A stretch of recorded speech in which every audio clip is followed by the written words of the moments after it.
Би зүгээр нэг сонирхолтой нэг жишээ хэлье л да. Намайг 10 жил байхад 5 хөрөөгөр нэг баг дэлхийг тойрж аялсан.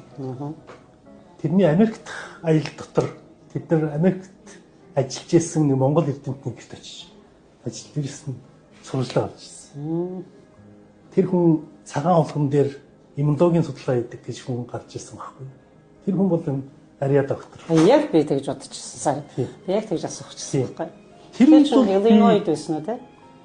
Тэгэхэд NIH төрсэн байсан тийм. NIH төрсэн. Тэр үед бол би судлаач болно, би ирээдүйд ийм судалгаа хийнэ гэдэг ойлголтууд надад байгаагүй.